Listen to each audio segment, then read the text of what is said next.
നമസ്കാരം. ഞാൻ doctor Arun Vasudevan, founder director IDRP Thiruvananthapuram. West Nile പനി നിങ്ങളെ കൊല്ലുമോ? ഇപ്പോൾ ഞാൻ പുതുതായിട്ട് കേൾക്കുന്ന ഒരു സാധനമാണ്. അത് ഈ വാർത്താ മാധ്യമങ്ങളിൽ കൂടെയൊക്കെ അവർ പറയുന്നുണ്ട്. ആ പറയുന്ന രീതി നിങ്ങൾ ശ്രദ്ധിക്കണം. വെസ്റ്റ് നൈൽ പരിപാടി ഇങ്ങനെ വന്നിരിക്കുകയാണ്, പനി വന്നിരിക്കുകയാണ്, അതിൽ 10 പേര് ചത്തുപോകും. അതിങ്ങനെ അതിൻ്റെ ബാക്ക്ഗ്രൗണ്ടിൽ നമ്മൾ നെഞ്ചിടിപ്പ് കൂട്ടുന്ന രീതിയിലുള്ള ഒരു ബാക്ക്ഗ്രൗണ്ട് മ്യൂസിക്കും കൂടെയാണ്. ഇതൊരു വളരെ വളരെ ഡ്രാമാറ്റിക് ആയിട്ടുള്ള കാര്യങ്ങളാണ്. ഇതൊക്കെ ഇപ്പോഴും മലയാളിയുടെ ചിലവാകുന്നല്ലോ എന്നുള്ളത് ആലോചിക്കുമ്പോഴാണ് തമാശ പോകുന്നത്. അപ്പോൾ ഇതിൻ്റെ പിന്നിലൊക്കെ ഫാർമസ്യൂട്ടിക്കൽ കമ്പനീസ് ഉണ്ട്, ഇതിൻ്റെ പിന്നിൽ രാഷ്ട്രീയക്കാരുണ്ട്. എല്ലാ രാഷ്ട്രീയക്കാരും, BJP ഉൾപ്പെടെ, ഈ മോദിയൊക്കെ വെറുതെ മുഖംമൂടിയിട്ട് നടക്കുന്ന പാർട്ടികളാണ്. എല്ലാവർക്കും പൈസ കിട്ടിയ സന്തോഷം തന്നെ. കാരണം ഈ കൊറോണ സമയത്ത് മറ്റേ വാക്സിൻ എന്ന് പറഞ്ഞാൽ എത്ര സാധാരണക്കാരെയാണ് കൊന്നത്, എല്ലാവരും കൂടെ ചേർന്ന്. ഈ പിണറായിയും ഈ മോദി എല്ലാവരും കൂടെ ചേർന്ന് തന്നെയാണ് കൊന്നത്. എന്തെങ്കിലും പ്രയോജനം ഉണ്ടായോ? വാക്സിൻ എടുത്ത ആർക്കെങ്കിലും, ഒരാൾക്കെങ്കിലും കൊറോണ വരാതിരുന്നിട്ടുണ്ടോ? അതുപോട്ടെ, കൊറോണ ഒരു തവണ വരുന്നത് പോട്ടെ, 2ഉം 3ഉം തവണ ഈ വാക്സിൻ എടുത്തവർക്കെല്ലാം വന്നു, ബൂസ്റ്റർ എടുത്തവർക്ക് ഉൾപ്പെടെ. പിന്നെ ബൂസ്റ്റർ എടുത്തവർ എത്ര പേരാണ് മരിച്ചു പോയത്.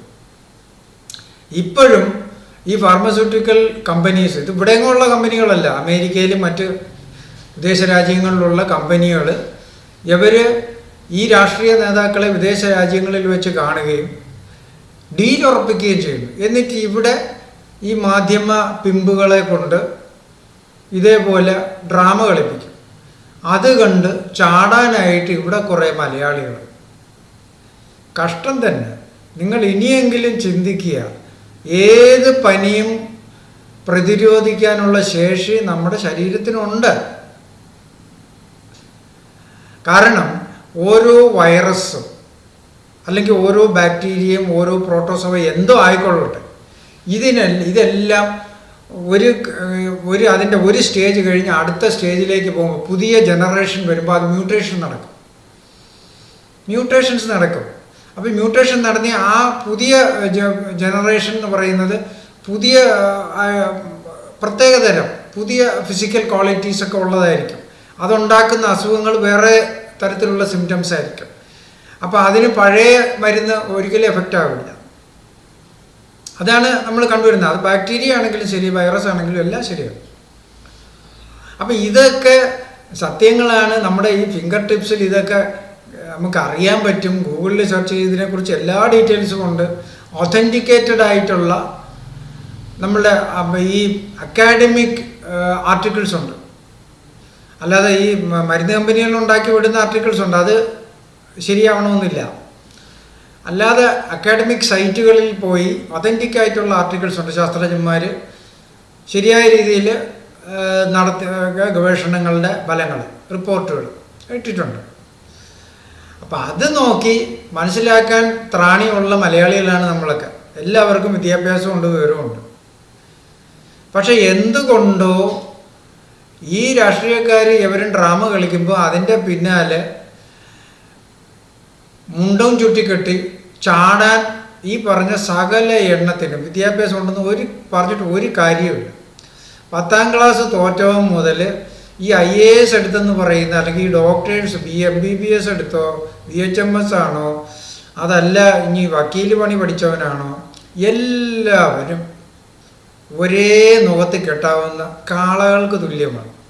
എനിക്കറിയാവുന്നതുകൊണ്ട് പറയാം. ഞാൻ ഈ IASകാരും IPSകാരും അതേപോലെ ഈ പറഞ്ഞ IT ഫീൽഡിലുള്ള ഇവരെല്ലാം നമ്മൾ കാണുന്നുണ്ട്, എനിക്ക് പരിചയമുണ്ട്. അപ്പം ഇവരുടെ ചിന്താഗതികൾ കണ്ടിട്ട് എനിക്ക് കഷ്ടം തോന്നും. എന്തിനാ ഇവർ ഇത് പഠിച്ചതെന്ന് എനിക്ക് തോന്നും. സ്വയം രക്ഷിക്കാൻ ഉള്ള വിവേകബുദ്ധി ഇല്ലാത്ത മനുഷ്യർ എന്ത് പഠിച്ചിട്ട് എന്ത് കാര്യമാണ്? ഈ നമ്മുടെ നാടിൻ്റെ ഈ വിദ്യാഭ്യാസം കൊണ്ട് എന്ത് പ്രയോജനമാണെന്ന് എനിക്ക് പലപ്പോഴും ആലോചിച്ചു പോയിട്ടുണ്ട്.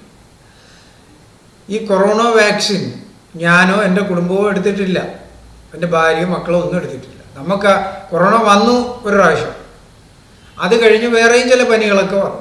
ഇതെല്ലാം വന്നു പോകുന്നുണ്ട് 2 ദിവസം. പക്ഷെ നമുക്ക് പനി എങ്ങനെ ഡീല് ചെയ്യണമെന്ന് നമുക്കറിയാം. അത് ഡീൽ ചെയ്യണം എങ്ങനെയെന്ന് ഞാൻ പഠിച്ചത്, ഞാൻ പുസ്തകം വായിച്ച് പഠിച്ചതല്ല.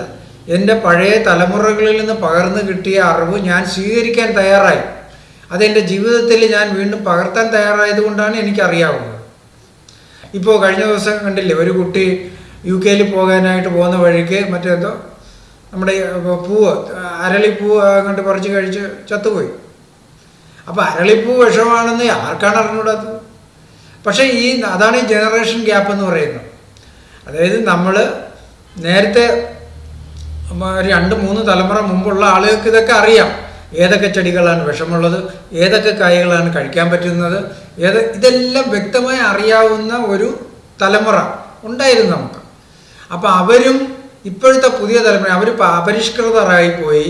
അവർ പറയുന്നതൊക്കെ ബുദ്ധിമോശമാണ് എന്ന് കരുതുന്ന ഒരു പുതിയ തലമുറ കമ്മലും കുണുക്കും ഇട്ട് കഞ്ചാവും അടിച്ച് മയക്കുമരുന്നും കഴിച്ച് ഉറക്കഗുളികയും കഴിച്ച് അബോധാവസ്ഥയിൽ നടക്കുകയാണ്.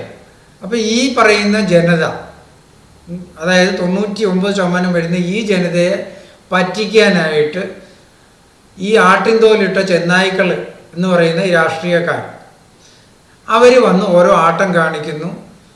എന്നിട്ട് നിങ്ങളുടെ രക്തം കുടിച്ചുകൊണ്ട് പോകും. നിങ്ങൾ ചത്താൽ എന്താ, നിങ്ങളുടെ കുടുംബം തൊലഞ്ഞാൽ എന്താ, ഒരു പ്രശ്നവുമില്ല. ഇപ്പോൾ ഈ IAS സിവിൽ സർവീസൊക്കെ എഴുതി എടുക്കണം എന്ന് പറയുന്ന ഈ മണ്ട് ശിരോമണികൾ, ഇവർ നല്ല കൾച്ചറുള്ള ആൾക്കാരായിരുന്നെങ്കിൽ ഇന്ത്യ എന്നേ രക്ഷപ്പെട്ടു പോയത്. കാരണം ഈ ഏറ്റവും ബുദ്ധിയുള്ള 1000 പേരെയാണ് എടുക്കുന്നത്. ഇത്ര ലക്ഷക്കണക്കിന് ആളുകൾ എഴുതുന്ന സിവിൽ സർവീസ് എക്സാമിനേഷൻ. എന്നിട്ട് ഈ വരുന്ന ഒരെണ്ണത്തിന് നേർബുദ്ധിയുണ്ടോ? ഈ പടം കാണിച്ച് നടക്കുന്നതല്ലാതെ രാഷ്ട്രീയക്കാരെ കണ്ടു കഴിഞ്ഞാൽ ഒരു മൂത്രവും മലവും കൂടെ ഒരുമിച്ചിടും. അങ്ങനെയുള്ളവരാണ്. കാരണം അപ്പോഴത്തേക്ക് അവർക്ക് അവരുടേതായ പേഴ്സണൽ സെക്യൂരിറ്റി മതി, സേഫ്റ്റി മതി, പേര് മതി. പക്ഷെ തിരിഞ്ഞ് നിൽക്കുന്ന മറ്റേ നാരായണസ്വാമിയൊക്കെ പോലുള്ള ആൾക്കാർ, അവർ ഇതുപോലുള്ള ക്രൂര മൃഗങ്ങൾ, പിണറായിയെ പോലുള്ള ക്രൂര മൃഗങ്ങൾ, പിണറായി മാത്രമല്ല രാഷ്ട്രീയക്കാർ, ഞാൻ പിന്നെ പേര് പറഞ്ഞതേ ഉള്ളൂ. അപ്പോൾ അതുപോലെ ഉള്ള ക്രൂര മൃഗങ്ങൾ, അവരെ മനുഷ്യരെന്ന് പോലും വിളിക്കാൻ പറ്റും, മൃഗങ്ങളെന്നും വിളിക്കാൻ പറ്റില്ല, അതിനേക്കാളും താഴെയാണ്. എന്തുമാത്രമാണ് ദ്രോഹിച്ചത്? സത്യത്തിന് നീതിക്ക് നിൽക്കണം. അവരൊരു രാഷ്ട്രീയ പാർട്ടിയിലും ഇല്ല. അവർ പഠിച്ച വിദ്യ ജനങ്ങൾക്ക് വേണ്ടി നിസ്വാർത്ഥമായിട്ട് ഉപയോഗപ്പെടുത്താൻ ശ്രമിച്ചു. അതാണ് കുറ്റം. അങ്ങനെ ശ്രമിക്കുന്ന ഏത് മേഖല, സിവിൽ സർവീസ് മാത്രമല്ല, മെഡിക്കൽ മേഖലയിലാണെങ്കിലും ഏത് മേഖലയിലുള്ളവരെ അവരെ നശിപ്പിക്കാനായിട്ട് രാഷ്ട്രീയ നേതൃത്വങ്ങൾ കച്ചകെട്ടി നിൽപ്പുണ്ട്. എനിക്ക് വ്യക്തമായി അറിയാവുന്ന കാര്യങ്ങളാണ്. രമേശ് ചെന്നിത്തലയെ പോലുള്ളൊക്കെ നികൃഷ്ട ജീവികൾ എനിക്ക് പേഴ്സണലായിട്ട് അറിയാം. അവരെ കൊണ്ട് കേസ് കൊടുത്ത എൻ്റെ തെളിവുണ്ട്. അതുകൊണ്ടാണ് ഞാൻ പച്ചയ്ക്ക് പറയുന്നത്. അതേപോലെ വി മുരളീധരൻ, BJP നേതാവ്, ഇതുപോലത്തെ ഒരു കൃമിയുണ്ടോ? അതപ്പതിച്ച മനുഷ്യനാണ്. അപ്പം ഞാൻ ഈ പേരെടുത്ത് പറയുന്നതിൽ ക്ഷമിക്കണം. കാരണം അവർക്ക് അറിവില്ലായ്മ കൊണ്ടാണ് അവർ ചെയ്യുന്നത്. കാരണം ഇതെല്ലാം ചെയ്ത് കൂട്ടിയിട്ട് ഇവർ പിന്നീട് അനുഭവിക്കുക, ഇവരുടെ തലമുറകൾ അനുഭവിക്കുക, അതിൽ സംശയമൊന്നുമില്ല. പക്ഷെ അവർക്ക് അറിഞ്ഞുകൂടാ, പുഴുക്കളെ പോലെയാണ്. അപ്പം അതുപോലെ പക്ഷേ ഇവിടെ വിദ്യാഭ്യാസവും വിവരവും ഉള്ള ആളുകളുണ്ടല്ലോ. മലയാളികൾ എന്ന് പറയുന്നത് അത്ര മോശം ആൾക്കാരല്ല. ഇന്ത്യ മൊത്തം എടുത്താലും വിവേകം ഉള്ള ഒരു ജനതയാണ്. എന്ത് പറ്റിയെന്നറിയില്ല. ഈ മീഡിയ ഇങ്ങോട്ട് വന്നതോടുകൂടി അവർക്ക് ബുദ്ധി പോയി. അതായത് വിവേക ബുദ്ധി നഷ്ടപ്പെട്ടു. ഇപ്പോൾ സിവിൽ സർവീസ് കൂടുതൽ പേർക്ക് കിട്ടുന്നുണ്ട്, IIT കിട്ടുന്നുണ്ട്. എന്ത് പ്രയോജനം? എവിടെയെങ്കിലും ജോലി പോയി അടിമപ്പണി ചെയ്യാന്നുള്ളതല്ലാതെ ഇവർക്ക് ആർക്കെങ്കിലും നിസ്വാർത്ഥമായിട്ട് തലയോർത്തി പിടിച്ച് അവരുടെ ജോലി ചെയ്യാൻ പറ്റുമോ? അവരുടെ ഒരു ഡ്യൂട്ടിയാണ്. അവർ ഈ ലോകത്ത് വന്ന് ഈ പണി ചെയ്യണമെന്നുള്ളത് അവരുടെ പ്രപഞ്ചം കൊടുത്തിരിക്കുന്ന ഒരു ഡ്യൂട്ടിയാണ്. അത് നിസ്വാർത്ഥമായിട്ടും തലയുയർത്തി പിടിച്ചും അന്തസ്സോടുകൂടിയും അവനോട് തന്നെ ആത്മാർത്ഥത കാണിച്ചും ചെയ്യാൻ പറ്റുമോ? ആർക്കെങ്കിലും ഒരാൾക്ക്, ഒരു സിവിൽ സർവീസ്, ഒരു ഡോക്ടർക്ക്, ഒരു എൻജിനീയർക്ക്, ഒരു IIT അല്ലെങ്കിൽ ഏതെങ്കിലും ആൾക്ക് ഒരാളെ കാണിച്ചു തരാം? ഒരാളെയും കാണിച്ചു തരാൻ പറ്റില്ല. ഒരാളെയും കാണിച്ചു തരാൻ പറ്റില്ല. കാണിച്ചു തരാമെങ്കിൽ ഞാൻ അവരുടെ പാദത്തിൽ വീഴും. അപ്പം നമ്മൾ മനസ്സിലാക്കേണ്ടത് ഇതൊക്കെ മനസ്സിലാക്കണം. ഈ രോഗങ്ങളൊക്കെ മാറി മാറി വരും. പക്ഷെ അത് എങ്ങനെ നിയന്ത്രിക്കണം? നമ്മുടെ ശരീരത്തിന് ഇമ്മ്യൂണിറ്റി ഉണ്ട്. ആ ഇമ്മ്യൂണിറ്റി നഷ്ടപ്പെടുത്തുന്ന കാര്യങ്ങൾ എന്താണെന്ന് തിരിച്ചറിയണം. ഇതിനൊന്നും വലിയ വിദ്യാഭ്യാസമൊന്നും വേണ്ട, നമുക്കറിയാവുന്നതേ ഉള്ളൂ. എന്തൊക്കെയാണ് ചെയ്യേണ്ടത്? നമ്മുടെ ഇമ്മ്യൂണിറ്റി ഉണ്ടാക്കാൻ ഇമ്മ്യൂണിറ്റി ഉണ്ടാക്കാനൊന്നും പോകണ്ട, ഉള്ളതിനെ മെയിൻറ്റെയിൻ ചെയ്യാൻ അറിഞ്ഞാൽ മതി. നശിപ്പിക്കുന്നത് എന്താണ്? നമുക്ക് വിശപ്പില്ലാത്തപ്പോൾ ആഹാരം കഴിക്കുക, ദാഹമില്ലാത്തപ്പോൾ വെള്ളം കുടിക്കുക, ആവശ്യമില്ലാത്ത ഈ സോഫിസ്റ്റിക്കൽ ഡ്രിങ്ക്സ് കുടിക്കാതിരിക്കുക, ഈ ഇങ്ങനെ കടയിൽ നിന്ന് വാങ്ങിക്കുന്ന ഡ്രിങ്ക്സ്. ആഹാരം എന്ന് പറഞ്ഞാൽ എപ്പോഴും ഫ്രഷ് ആയിരിക്കണം. ഫ്രൂട്ട്സും വെജിറ്റബിൾസും കൂടുതൽ കഴിക്കുക, വേവിച്ച ആഹാരം കുറയ്ക്കുക. ചൂട് സമയത്ത് എന്ത് കഴിക്കണമെന്ന് അറിയണം, തണുപ്പ് സമയത്ത് എന്ത് കഴിക്കണമെന്ന് അറിയണം. വടക്കേ ഇന്ത്യയിലോട്ട് പോയി നോക്ക് നിങ്ങൾ, അവിടുത്തെ ജനതയ്ക്ക് അറിയാം ചൂട് സമയത്ത് എന്താണ് കഴിക്കേണ്ടത്, തണുപ്പ് സമയത്ത് എന്താണ് കഴിക്കേണ്ടത്. കാലാവസ്ഥയ്ക്കനുസരിച്ച് അവർ ആഹാരം കഴിക്കും. ഇതൊക്കെ പ്രധാനമാണ്. ഇതൊക്കെ പറഞ്ഞു പഠിപ്പിക്കണമെന്ന് പറഞ്ഞാൽ, പക്ഷേ ഇതൊക്കെ സ്കൂളുകളിൽ പഠിപ്പിക്കേണ്ടതാണ്. എന്തുകൊണ്ടോ നമ്മുടെ വിദ്യാഭ്യാസത്തിൽ അതൊന്നുമല്ല പഠിപ്പിക്കുന്നത്. കൊടി പിടിക്കാൻ പഠിപ്പിക്കുകയാണ്. ആരാ? കാരണം എങ്കിലല്ലേ ഈ രമേശ് ചെന്നിത്തലിൻ്റെ പിറകിൽ ആളുകളെ അടിക്കാനും ഒതുക്കാനും ചെറുപ്പക്കാരെ കിട്ടുള്ളൂ. അപ്പോൾ കൊടി പിടിയിടാന്ന് പറയും. അപ്പോൾ യവന്മാർ പോയി കൊടി പിടിക്കും. എന്ത് ഗുണം? എനിക്കറിയാം, മറ്റേ ആ സ്റ്റാച്യുവിൽ ഒരു ശ്രീജിത്ത് എന്ന് പറയുന്ന ഒരു ചെറുപ്പക്കാരൻ എന്തോ നീതിക്ക് വേണ്ടി കിടക്കും. രമേശ് ചെന്നിത്തലയുടെ കാലത്ത് കിടക്കുകയാണ് അയാൾ. ഉമ്മൻചാണ്ടിയുടെ കാലത്ത് ഉണ്ടെന്ന് തോന്നുന്നു, രമേശ് ചെന്നിത്തലയുടെ കാലത്താണെന്ന് തോന്നുന്നു. എന്നിട്ട് ഈ രമേശ് ചെന്നിത്തല ഭരണം മാറിയപ്പോഴത്തേക്കും, പിണറായി വന്നപ്പോഴത്തേക്കും രമേശ് ചെന്നിത്തല അവൻ്റെ അടുത്ത് പോവുകയും, അപ്പോൾ ഇവൻ്റെ സുഹൃത്ത് എന്തോ നിങ്ങൾ ആഭ്യന്തരമന്ത്രി ആയിരുന്നപ്പോൾ നിങ്ങളടുത്ത് വന്നപ്പോൾ നിങ്ങൾ പിന്നെ ഇത് വിട്ടാണ്, തിരിച്ചു വിട്ടു, ഒന്നും ചെയ്തില്ല എന്ന് പറഞ്ഞപ്പോൾ ആ ചെറുക്കന് അവിടെ കൂടിയ ഈ രമേശ് ചെന്നിത്തലയുടെ ഗുണ്ടകൾ അടിച്ച് നശിപ്പിച്ചോ. ഇതൊക്കെ ഞങ്ങൾ നമ്മുടെ തിരുവനന്തപുരത്തല്ലേ, ഇതെല്ലാം കണ്ടുകൊണ്ടിരിക്കുന്ന കാര്യങ്ങളാണ്. അപ്പോൾ ഇതുപോലുള്ള അതപ്പതിച്ച മനുഷ്യരാണ് ഈ രാഷ്ട്രീയ നേതൃത്വത്തിലൊക്കെ ഇരിക്കുന്നത്. നോക്കാൻ കൊള്ളത്തില്ല, കണി കാണാൻ കൊള്ളത്തില്ല, അത്രയ്ക്ക് വൃത്തികെട്ടവന്മാരാണ്. അപ്പോൾ ഇങ്ങനെയൊക്കെ ഉള്ള ആളുകൾ പറയുന്നതൊക്കെ പിന്നെ കേൾക്കാൻ ഈ മലയാളികൾ ഒരിക്കലും തയ്യാറാവരുത്. നിങ്ങൾക്കൊക്കെ സ്വബുദ്ധിയുള്ളവരാണ്, സ്വന്തമായിട്ട് വിവേകം വേണം. നിങ്ങളുടെ ആരോഗ്യം, ഇതാണ് ഏറ്റവും പ്രധാനം. നിങ്ങളുടെ ആരോഗ്യം അതാണ് ആദ്യം. അത് കഴിഞ്ഞ് നിങ്ങളുടെ കുടുംബം, അത് കഴിഞ്ഞേ ഉള്ളൂ ബാക്കി. അത്രയും നിങ്ങൾ മനസ്സിലാക്കുക. കാരണം നിങ്ങളുണ്ടെങ്കിലേ നിങ്ങൾക്ക് കുടുംബമുള്ളൂ, നിങ്ങളുടെ കുടുംബം ഉണ്ടെങ്കിലേ സമൂഹമുള്ളൂ. മനസ്സിലായോ? നിങ്ങളെ ആർക്കെങ്കിലും പണയം വെച്ചാൽ, ഏതെങ്കിലും രാഷ്ട്രീയ നേതാവിനോ ഏതെങ്കിലും സംഘടനയ്ക്കോ പണയം വെച്ചാൽ പോയി തീർന്നു. ഇത് ഞാൻ രാഷ്ട്രീയ പാർട്ടികൾ മാത്രമല്ല, ഈ മതസംഘടനകളുണ്ടല്ലോ, അത് ഏതാവട്ടെ, ആത്മീയ സംഘടനകളും എല്ലാം കണക്കാണ്. എല്ലാം ഞാൻ പേരൊന്നും പറയുന്നില്ല, ഇനിയിപ്പം പ്രശ്നമാണ്. എല്ലാം കണക്കാണ്. എല്ലാം മനുഷ്യനെ ചൂഷണം ചെയ്യാൻ വേണ്ടിയിട്ടുള്ളതാണ്. അവർക്ക് ആർക്കും നിങ്ങളുടെ തല പണയം വെക്കേണ്ട കാര്യമില്ല. നിങ്ങൾക്ക് ഈവൻ നിങ്ങളിപ്പോൾ ചെയ്യുന്ന ഓട്ടോറിക്ഷ ഓടിക്കുന്നതാണെങ്കിലും, നിങ്ങൾ തേങ്ങ വെട്ടുന്ന പണിയാണ് ചെയ്യുന്നതെങ്കിലും, നിങ്ങൾ വേറെ എന്തെങ്കിലും പിന്നെ അപ്പോൾസ്റ്ററി പണി ചെയ്യുന്നതാണെങ്കിലും, മൊബൈൽ പണി ചെയ്യുന്നതാണെങ്കിലും, ചായക്കട നടത്താൻ, നിങ്ങൾക്കെല്ലാം കാശുണ്ടാക്കാൻ കേരളത്തിൽ ഇപ്പോൾ സുഖമായിട്ട് മാന്യമായിട്ട് ജീവിക്കാൻ പറ്റും. നിങ്ങൾ ആർക്കും കപ്പം കൊടുക്കേണ്ട കാര്യമൊന്നുമില്ല. ഓട്ടോറിക്ഷ സ്റ്റാൻഡിയുടെ ഉള്ള നടക്കുന്ന ആൾക്ക് കപ്പം കൊടുക്കണം, അതിൻ്റെ ആവശ്യം എന്താ? അവൻ ടാക്സ് അടയ്ക്കുന്നുണ്ട്, എല്ലാ കാര്യങ്ങളും ചെയ്യുന്നുണ്ട്. പക്ഷെ കപ്പം കൊടുക്കാതെ ഒരു ഓട്ടോറിക്ഷ സ്റ്റാൻഡിൽ വണ്ടി ഇടാൻ പറ്റുമോ ഇക്കാലത്ത്? അപ്പോൾ ഈ സംഘടിതമായിട്ടുള്ള ഈ ഗുണ്ടാ സംഘങ്ങളെ വളർത്തുന്നതിന് ഉത്തരവാദി നിങ്ങൾ തന്നെയാണ്.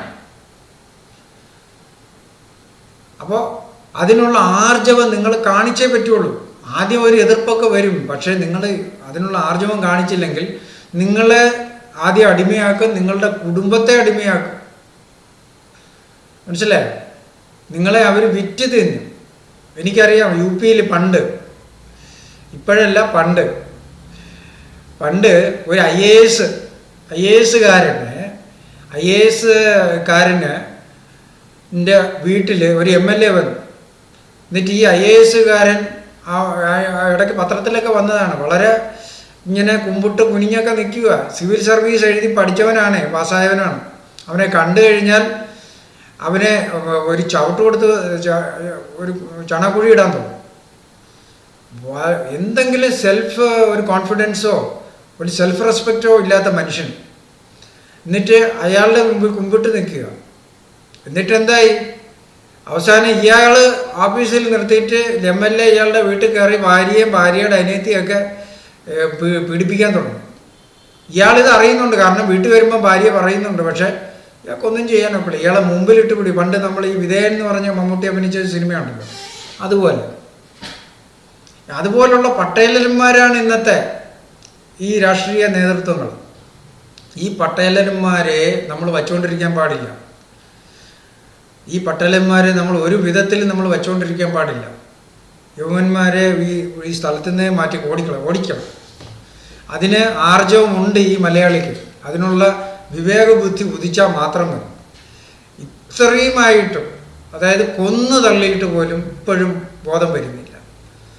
കാരണം നിങ്ങളുടെ കുടുംബത്തിലേക്ക് കയറിക്കഴിഞ്ഞു, നിങ്ങളെ അടിമകളാക്കി കഴിഞ്ഞു. നിങ്ങളുടെ കുടുംബത്തെയും അടിമകളെ ഇവർ വിറ്റ് തിന്നും, സംശയമൊന്നുമില്ല, വിറ്റ് തിന്നും.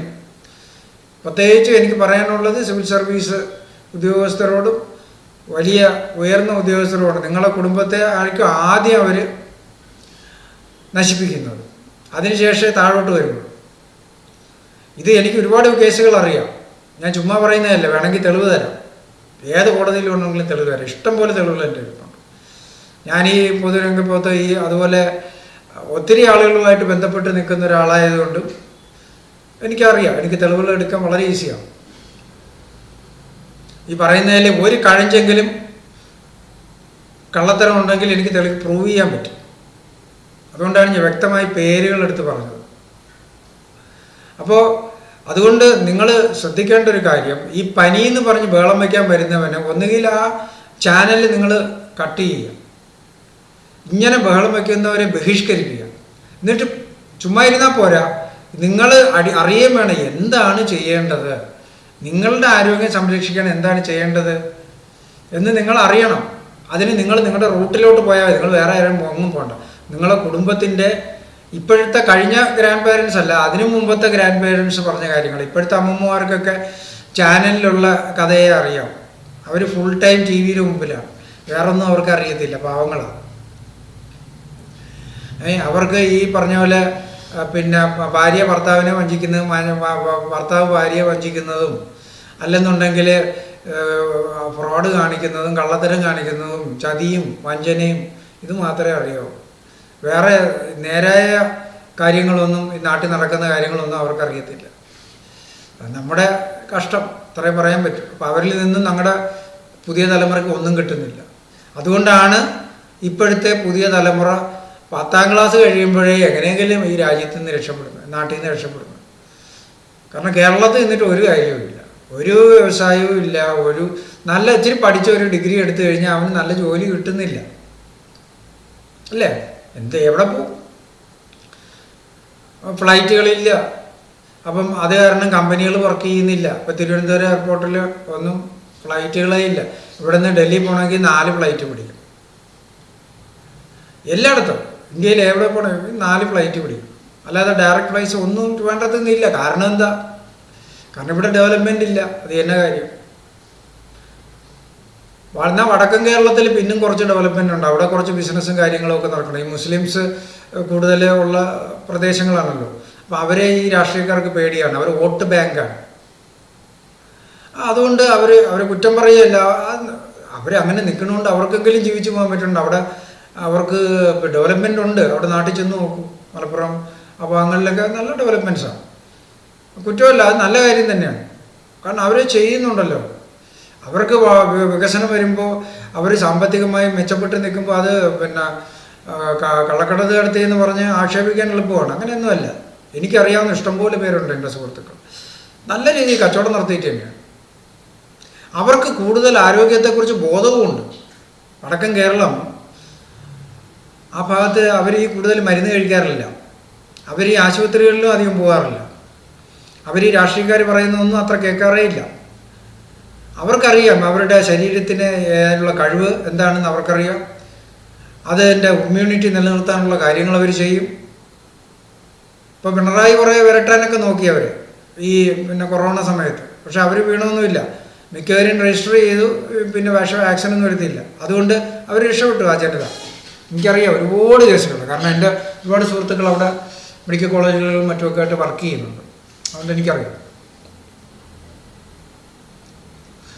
അതുകൊണ്ട് ഈ പനി എന്ന് പറഞ്ഞ് വിരട്ടാൻ വരുമ്പോൾ സൂക്ഷിക്കുക. നിങ്ങളെ നശിപ്പിക്കാൻ വേണ്ടിയാണ്. അപ്പോൾ അത് അപ്പുറത്തെ കളക്ടർ അത് ചെയ്തല്ലോ എന്ന് വിചാരിച്ച് നോക്കണ്ട. കാരണം കളക്ടർ എന്ന് പറയുന്നത് അതപ്പതിച്ച മനുഷ്യരായിരിക്കും. ഇപ്പോഴുള്ള സിവിൽ സർവീസ് മിക്കവരും ഒരു വിവരവും ഇല്ലാത്തവരാണ്. അപ്പോൾ അവർ ചെയ്യുന്നത് നോക്കി നമുക്കൊന്നും പഠിക്കാനില്ല. ആകെപ്പാടെ അവർ കുറച്ച് കളറും കാണിച്ച് കാറിലും നടക്കും, പവറും കാണിച്ച് നടക്കും. ആരെങ്കിലും എന്തെങ്കിലും പറഞ്ഞാൽ തിരിച്ച് പോലീസിനെ കൊണ്ട് കേസെടുപ്പിക്കാനുള്ള കഴിവൊക്കെ ഉണ്ട്. ദ്രോഹിക്കാനുള്ള കഴിവ് ഇവർക്കെല്ലാം ഉണ്ട്. ജനങ്ങളെ നന്നാക്കാനോ നല്ല മൂല്യങ്ങൾ ഷെയർ ചെയ്യാനോ അല്ലെങ്കിൽ സ്വന്തം കുടുംബം നന്നാക്കാനോ ഉള്ള കഴിവ് പോലും ആർജവും പോലും ഇപ്പോൾ ഇന്നത്തെ ഉയർന്ന ഉദ്യോഗസ്ഥർക്കില്ല. ഇവർ എന്തൊക്കെ ബുദ്ധിശക്തി അവരുടെ ഇൻ്റലക്ച്വൽ ക്വാളിറ്റി കൊണ്ട് എന്തൊക്കെയോ പരീക്ഷകൾ എഴുതിയെടുത്തെന്നുള്ളതല്ലാതെ യാതൊരു ക്വാളിറ്റിയും ഇല്ലാത്ത ഒരു കൂട്ടം ആൾക്കാരാണ് ഈ ബ്യൂറോക്രസിയുടെയൊക്കെ മുകളിലിരിക്കുന്നത്. എന്തൊരു നാണം കെട്ട മനുഷ്യരാണ് ഇവരെന്തിനാണ് ജീവിക്കുന്നതെന്ന് എനിക്കറിഞ്ഞു. സെക്രട്ടറി, ചീഫ് സെക്രട്ടറിമാർ കഷ്ടം തോന്നുന്നു. എന്തിനാ ജീവിക്കുന്നു? സെൽഫ് റെസ്പെക്റ്റ് എന്ന് പറഞ്ഞ സാധനമില്ല. അടിമപ്പണി തന്നെ ചെയ്യുന്നു. കഷ്ടം തോന്നും. പിന്നെ എന്തിനാണ് ഇവർ ഇതൊക്കെ പഠിക്കുന്നത്? അത് വിദ്യാഭ്യാസ സമ്പ്രദായത്തിൻ്റെ കുഴപ്പമായിരിക്കും. അപ്പം അതുകൊണ്ട് നിങ്ങൾക്ക് നിങ്ങളെ സ്വയം രക്ഷിക്കാൻ കഴിഞ്ഞില്ലെന്നുണ്ടെങ്കിൽ അവിടെ എന്തോ കുഴപ്പമുണ്ടെന്ന് നിങ്ങൾ മനസ്സിലാക്കുക. എമർജൻസിക്ക് നമുക്ക് മെഡിക്കൽ സപ്പോർട്ടും ടെക്നോളജിയും എല്ലാം വേണം. ഒരു ആക്സിഡൻറ്റ് പറ്റി നമുക്ക് സപ്പോർട്ട് സിസ്റ്റം വേണം. ഈ മെഡിക്കൽ ഡെവലപ്മെൻ്റ് ഒക്കെ അതിന് വേണ്ടിയിട്ടുള്ളതാണ്. അതെല്ലാം നമുക്ക് വേണ്ടെന്നൊന്നും പറയുന്നില്ല. പക്ഷേ ഇത് ദുരുപയോഗപ്പെടുത്തി അതിൽ നിന്നും പൊതുജനങ്ങളുടെ കൊള്ളയടിക്കുകയും അവരുടെ ജീവന് അപകടം വരുത്തുന്നതുമായിട്ടുള്ള കാര്യങ്ങൾ ചെയ്യുന്ന ഈ ഭരണ സമൂഹം, അതിനകത്ത് വരുന്നതാണ് ഈ പിണറായിയും മോദിയും ഉൾപ്പെടെയുള്ള ഈ രമേശ് ചെന്നിത്തല ഉൾപ്പെടെയുള്ള ആൾക്കാർ. അവർക്കെല്ലാം അതിൽ നിന്ന് കാശ് കിട്ടുന്നുണ്ട്. എന്തിനുണ്ടാക്കുന്നു എന്നറിയത്തില്ല. ഈ ആളുകളുടെ പാവങ്ങളുടെ ശാപം എന്തായാലും കിട്ടും. അവർക്ക് ശപിക്കാൻ പോലും അറിഞ്ഞുകൂടാത്ത പാവങ്ങളാണ്. അത്രയ്ക്ക് കഷ്ടമാണ്. ആശുപത്രിയിൽ പോയി ഒരു ഗതിയില്ല. ഞാൻ കണ്ടു ഇവിടെയൊക്കെ ഉള്ള പാവങ്ങൾ. അവർ പാവങ്ങളുടെ പാർട്ടി എന്ന് പറഞ്ഞ് നിൽക്കുന്നവർ ഇവരെ കൊണ്ട് വലിയ ആശുപത്രി, മൾട്ടിനാഷണൽ ആശുപത്രി, ഇതുപോലുള്ള വലിയ 5 സ്റ്റാർ ആശുപത്രികളിൽ കൊണ്ടുപോയി ആൾ മരിച്ച് അതിനുശേഷം 2 ദിവസം ICUവിൽ വിട്ട് ആ പൈസയും വാങ്ങിച്ച് ലക്ഷക്കണക്കിന് രൂപ ഇവരിൽ നിന്ന് എടുത്തതിന് ശേഷം ഇവർ മൃതദേഹവും കൊണ്ട് തിരിച്ചു വരുമ്പോൾ 5 പൈസ ഈ പാർട്ടിക്കാരൊന്നും കൊടുക്കുന്നില്ല. വരുമ്പോഴും പാർട്ടിയോട് വിധേയത്വമാണ്, അല്ലെങ്കിൽ ഈ വൻ ആശുപത്രി മുതലാളിയോട് വിധേയത്വമാണ്. ആ പറയുന്ന വാക്കുകളിൽ അങ്ങനെ അവൻ്റെ ആ പറയുന്ന വിധേയത്വം തുളുമ്പി നിൽക്കുന്ന വാക്കുകൾ കേൾക്കുമ്പോൾ ഉണ്ടല്ലോ, എനിക്ക് ആ മറ്റേ പട്ടേലിൽ ആ വിധേയൻ എന്ന് പറഞ്ഞ സിനിമയിലെ ആ മറ്റേ ഗോപകുമാർ അവതരിപ്പിച്ച ആ ക്യാരക്ടറിനെയാണ് എനിക്ക് ഓർമ്മ വരുന്നത്. കഷ്ടമാണ്. നിങ്ങളൊക്കെ ഇത്രയും നമ്മൾ ഇങ്ങനെ വിധേയരായിട്ട് ജീവിക്കേണ്ട ഒരു കാര്യവുമില്ല. നമ്മളൊക്കെ സ്വതന്ത്രരാണ്. നിങ്ങളുടെ തലച്ചോറ് ഒരാൾക്കും എപ്പടി വയ്ക്കേണ്ട കാര്യമില്ല. എല്ലാം നന്മകൾ എടുക്കുക. ഏത് രാഷ്ട്രീയ പാർട്ടിയായിട്ടോ അതിൻ്റെ നന്മകൾ എടുക്കുക. അല്ലാതെ അവിടെ ഒരുത്തൻ മോളിൽ കയറി ഒരു പട്ടി ഇരുന്നു എന്ന് വിചാരിച്ച് അവൻ്റെ പറയുന്ന കാര്യങ്ങളൊന്നും നമ്മൾ കേൾക്കേണ്ട ഒരു കാര്യവുമില്ല. നമുക്കറിയാം എന്താണ് മൂല്യങ്ങൾ. മൂല്യങ്ങളെ മുറുകെ പിടിച്ച് നിൽക്കുക, അതിനുള്ള ആർജവം കാണിക്കുക. അതിനുള്ള ആർജവം മലയാളിക്ക് ഉണ്ടെന്നേ. ആ ആർജവം കാണിച്ചാൽ മതി. ഒരുത്തനും നിങ്ങളുടെ വീട്ടിൽ കയറില്ല, നിങ്ങളെ അടിമയാക്കില്ല. കൊല്ലുന്നേ കൊന്നോട്ടെന്നേ, ഒരു കാര്യം. എന്ത് കാര്യം? അപ്പം നമ്മൾ ചത്തു കഴിഞ്ഞാൽ അതുവഴി ഒരു 10 പേർക്ക് അതിൻ്റെ ഒരു മെസ്സേജ് കിട്ടുമെന്നേ. അല്ല ജീവിച്ചിരുന്നിട്ടിപ്പോൾ എന്താ കാര്യം? ഒരു മെസ്സേജ് കൊടുക്കാൻ കഴിഞ്ഞാൽ അതാണ് കുറച്ചും കൂടി ബെറ്റർ. അല്ലാതെ ഈ ചത്തതിനൊക്കുമേ ജീവിച്ചിരിക്കില്ല എന്ന് പറഞ്ഞിട്ട് ഒരു കാര്യവുമില്ല. കുറേ തിന്നാം, വാരി വലിച്ചില്ല പുഴുവിനെ പോലെ തിന്നാമല്ല. അതല്ലേ ഈ സിവിൽ സർവീസുകാരൊക്കെ ചെയ്യുന്നത്. ഈ അയ്യർ, മറ്റേ കാർത്തികേയൻ MLA ഒരു മകൻ്റെ ഭാര്യ ഉണ്ടല്ലോ, അയ്യർ. എന്തോ അയ്യറ വിധിയായി കഷ്ടം തോന്നും. അപ്പോൾ ഇവരുടെ ഇതൊക്കെ കണ്ടിട്ട് ഞാനൊരിക്കൽ വേറൊരു പൊതു കാര്യത്തിന് വേണ്ടി അവരെ സമീപിച്ചിരുന്നു. അപ്പോഴാണ് എനിക്ക് മനസ്സിലായത് അധപ്പതിച്ച സ്ത്രീയാണ്, യാതൊരു ഇതുമില്ല, ഒരു ആർജവും ഇല്ല. ഈ പ്രസംഗിച്ചുകൊണ്ട് കുറച്ച് സംസാരിക്കാൻ നല്ല കഴിവുണ്ട്, ചിരിക്കാനും ഇച്ചിരി കുലുങ്ങി ചിരിക്കാൻ എന്നുള്ളതല്ലാതെ യാതൊരു ആർജവും ഇല്ല, യാതൊരു ആത്മാർത്ഥതയില്ല, സത്യസന്ധതയില്ല. അവർക്ക് അവരെ കാര്യം നടന്നു, അവർക്ക് കുറച്ച് പോപ്പുലാരിറ്റി വേണം, കുറച്ച് ജീവിച്ചു പോകണം, ഇത്രയേ ഉള്ളൂ. രാഷ്ട്രീയത്തിൽ ഇറങ്ങിയാൽ കൊള്ളാം, ഭർത്താവിന് കുറച്ച് വോട്ട് കിട്ടണം, ഇതിനപ്പുറത്തേക്ക് ഒന്നുമില്ല. ഇതൊക്കെ നമ്മൾ കാണുന്ന ഈ പൊതുജനങ്ങൾ, ഇതൊക്കെ ഞാൻ പച്ചയ്ക്ക് പറയുന്ന കാരണം എൻ്റെ തെളിവുണ്ട് കേട്ടോ, കേസ് പോയാൽ ഞാൻ കൊടുത്തു കൊടുക്കും. ഇവരെല്ലാം അപ്രോച്ച് ചെയ്ത് എനിക്ക് വ്യക്തമായി തെളിവുള്ളെങ്കിൽ ഞാൻ പേര് പറയും, ഇല്ലെങ്കിൽ ഇവർക്ക് എനിക്കെതിരെ കേസ് കൊടുക്കും. അപ്പം ഇതാണ് നമ്മുടെ അവസ്ഥ. അപ്പം ഇവരൊക്കെ ഇങ്ങനെയുള്ള കഥയില്ലാത്ത മനുഷ്യർ ഈ പവർ ഇങ്ങനെ മസിൽ ഭരിക്കുന്നത് കണ്ടിട്ടൊന്നും നമ്മളാരും അതിൻ്റെ പിന്നാലെ പോകേണ്ട കാര്യമില്ല. നമുക്കെല്ലാം വ്യക്തമായിട്ട് നമുക്ക് ബോധമുണ്ട്, നമുക്ക് വിവേകബുദ്ധിയുണ്ട്, നമ്മുടെ ശരീരം എങ്ങനെ സംരക്ഷിക്കണമെന്ന് ഉറപ്പായിട്ട് നമുക്കറിയാം. അങ്ങനെ ചെയ്താൽ അതിനാരെയും പിന്നിൽ പോകേണ്ട കാര്യമില്ല. പക്ഷേ ആഹാരം കഴിക്കേണ്ട രീതി അറിയണം, വ്യായാമം ചെയ്യണം. നമ്മൾ ബോധമില്ലാതെ ജീവിക്കാൻ പറ്റില്ല. അബോധാവസ്ഥയിൽ ജീവിച്ചു കഴിഞ്ഞാൽ വേറെ മാർഗമൊന്നുമില്ല, ഈ പറഞ്ഞ ആൾക്കാരുടെ പുറകെ പോകേണ്ടി വരും കേട്ടോ. നിങ്ങൾ അബോധാവസ്ഥയിൽ ജീവിക്കാനാണ് നിങ്ങൾ തീരുമാനിച്ചിരിക്കുന്നതെങ്കിൽ, കഞ്ചാവ് അടിച്ച് മദ്യപിച്ച് അബോധാവസ്ഥയിൽ ജീവിക്കാനാണ് ആഗ്രഹിക്കുന്നതെങ്കിൽ നിങ്ങൾക്കും പ്രയോജനമില്ല, നിങ്ങളുടെ കുട്ടികൾക്കും പ്രയോജനമില്ല, ഭാര്യയ്ക്കും പ്രയോജനമില്ല, കുടുംബത്തിനും പ്രയോജനമില്ല, സമൂഹത്തിനും പ്രയോജനമില്ല. കാലിഫോർണിയ പോലെയാവും. കാലിഫോർണിയ പോയിട്ടുണ്ടോ? ഞാനും പോയിട്ടില്ല, പക്ഷെ യൂട്യൂബിൽ കണ്ട എൻ്റെ സുഹൃത്തുക്കളും മറ്റുമൊക്കെ പറഞ്ഞ കാര്യമാണ്. ഇങ്ങനെ സോംബികളെ പോലെയാണ് അവിടെ നടക്കുന്നത്. ഇവിടെ പറയും കാലിഫോർണിയ എന്ന് പറയുമ്പോൾ എന്തോ ഒരു വൻ കാര്യം പോലെ. അവിടുത്തെ ചെറുപ്പക്കാർ മുഴുവൻ സോംബികളായിപ്പോയി, മയക്കുമരുന്ന് അടിക്കുകയാണ്, റോഡ് സൈഡ് മുഴുവൻ ഇങ്ങനെ നിൽക്കും. എന്തൊരു കഷ്ടമാണ്. അതുപോലെ ആവാനാണോ നിങ്ങൾക്കും താല്പര്യം? അങ്ങനെയാണെങ്കിൽ പിന്നെ ഒന്നും പറയാനില്ല. അതല്ല, ആർജവമുള്ള ഒരു ജനതയാവാനാണ് താല്പര്യപ്പെടുന്നെങ്കിൽ, നല്ല നല്ല സ്വയം ബഹുമാനിക്കുന്ന ഒരു ജനതയാണ് മലയാളി. എനിക്കറിയാവുന്നിടത്തോളം ഞാൻ പറയുന്നതാണ്, ഓരോ മലയാളിയും സെൽഫ് റെസ്പെക്റ്റ് ഉള്ളവരാണ്. ഞാൻ റോഡിൽ കാണുന്ന എനിക്കറിയാവുന്ന എല്ലാ മലയാളികളും വളരെ സെൽഫ് റെസ്പെക്റ്റ് ഉള്ളവരാണ്. സാധാരണക്കാരുടെ കാര്യമാണ് ഞാൻ പറയുന്നത് കേട്ടോ, സിവിൽ സർവീസുകാരുടെ കാര്യമല്ല, അല്ലെങ്കിൽ ബ്യൂറോക്രാറ്റ്സിൻ്റെ കാര്യമല്ല. അല്ലാത്ത നമ്മുടെ ഇവിടെയൊക്കെ കാണുന്ന എല്ലാവരും സെൽഫ് റെസ്പെക്റ്റ് ഉള്ളവരാണ്, അവനവനെക്കുറിച്ച് മതിപ്പുള്ളവരാണ്. അല്ലെങ്കിൽ അവൻ മോശക്കാരനെന്നുള്ള അങ്ങനെയുള്ള ചിന്താഗതി ഉള്ളവരല്ല. ഈ ചിന്താഗതിയാണ് കമ്മ്യൂണിസ്റ്റ് പാർട്ടിയും അല്ലെങ്കിൽ മറ്റു പാർട്ടികളൊക്കെ ഉപയോഗപ്പെടുത്തിയത്. അപ്പം നമ്മൾ വിചാരിച്ചെന്തോ നമുക്ക് വേണ്ടി അവർ നിൽക്കുമെന്ന്. പക്ഷെ പിന്നീടല്ലേ മനസ്സിലായത് അവനവൻ്റെ കീശ വീർപ്പിക്കാനും അവനവൻ്റെ കുടുംബം നോക്കാനുമാണ് അവർ ശ്രമിക്കുന്നത്. നമുക്ക് വേണ്ടി ഒന്നും ചെയ്യുന്നില്ല. അവർക്ക് വേണ്ടത് നമ്മുടെ വോട്ട് മാത്രം എന്ന് വിചാരിച്ച് BJP നല്ലതെന്നല്ല ഞാൻ പറഞ്ഞത്. ഇവരെല്ലാം നമ്മൾ കാണുന്നില്ലേ, കോൺഗ്രസും ഇവരെല്ലാം ഒറ്റക്കെട്ടാണ് ഇക്കാര്യത്തിലൊട്ടും. ജനങ്ങളെ ചൂഷണം ചെയ്യുന്ന കാര്യത്തിൽ ഇവരാരും 1% പോലും മോശമല്ല. അപ്പോൾ അതുകൊണ്ട് ഇതിനകത്ത് മോദി എന്ന് പറയുന്ന ഒരു നല്ല കച്ചവടക്കാരനാണെങ്കിൽ ഗുജറാത്തിയാണ്. അദ്ദേഹം കച്ചവടം ചെയ്യുന്നു, ഇന്ത്യയുടെ യശസ് ഉയർത്തി എന്നുള്ളതിൽ യാതൊരു സംശയവുമില്ല. ഇപ്പോൾ രാഹുൽ ഗാന്ധിയോ അല്ലെങ്കിൽ കോൺഗ്രസോ ഇരുന്നെങ്കിൽ ഒരിക്കലും ഇന്ത്യ ഇപ്പോഴത്തെ പൊസിഷനിലേക്ക് എത്തത്തില്ല. ഇത് എൻ്റെ അനേക സുഹൃത്തുക്കൾ, വിദേശ രാജ്യത്തുള്ള അനേക സുഹൃത്തുക്കൾ ഉറപ്പിച്ച് പറയുന്ന കാര്യമാണ്. ആ സുഹൃത്തുക്കളുടെ ഇടയിൽ കോൺഗ്രസ്സുകാരും ഉണ്ട്, BJPക്കാരും ഉണ്ട്, എല്ലാ കമ്മ്യൂണിസ്റ്റുകാരും എല്ലാവരും ഉണ്ട്. ഇവരെല്ലാം ഒരേ സ്വരത്തിൽ പറയുന്ന ഒറ്റ കാര്യമാണ്, മോദിക്ക് അതിന് കഴിഞ്ഞു എന്നുള്ളത് തർക്കമില്ലാത്ത കാര്യം. അക്കാര്യത്തിൽ ഞാൻ മോദിയോട് യോജിക്കുന്നുണ്ട്. പക്ഷേ മറ്റു പല കാര്യങ്ങളിൽ യോജിക്കാൻ നമുക്ക് പറ്റത്തില്ല. അപ്പോൾ യോജിക്കാവുന്ന കാര്യങ്ങൾ നമ്മൾ യോജിക്കുക, യോജിക്കാൻ പറ്റാത്ത കാര്യങ്ങളിൽ യോജിക്കാതിരിക്കുക.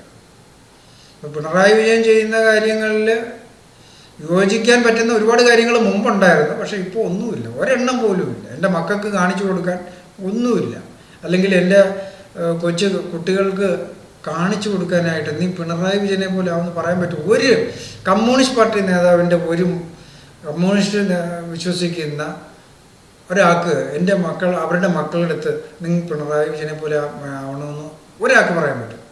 ആത്മാർത്ഥമായിട്ട് ഒരാൾക്കും പറയാൻ പറ്റത്തില്ല. കാരണം അത്രയ്ക്ക് അധർമ്മം പ്രവർത്തിക്കുന്ന ഒരു മനുഷ്യൻ. അതേപോലെയാണ് നീ രമേശ് ചെന്നിത്തലയെ പോലെ ആവാൻ പോകുന്നു. ആരെങ്കിലും പറയൂ? ബോധമുള്ള ആരെങ്കിലും പറയൂ?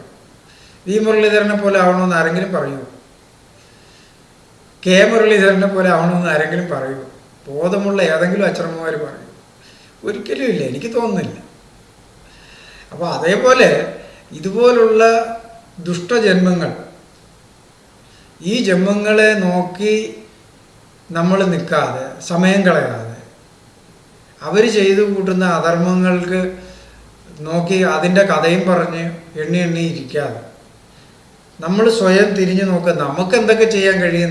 നമ്മുടെ കുടുംബത്തിന് വേണ്ടി, നമുക്ക് വേണ്ടി എന്തൊക്കെ ചെയ്യാൻ പറ്റും, അത് ചെയ്താൽ മാത്രം മതി. അത്രയും ചെയ്യാൻ ഉള്ള ആർജവം മലയാളിക്കുണ്ട്. ഇതിപ്പോൾ ഇതൊക്കെ പറയാൻ ഞാൻ ആരാന്നായിരിക്കും അടുത്ത ചോദ്യം.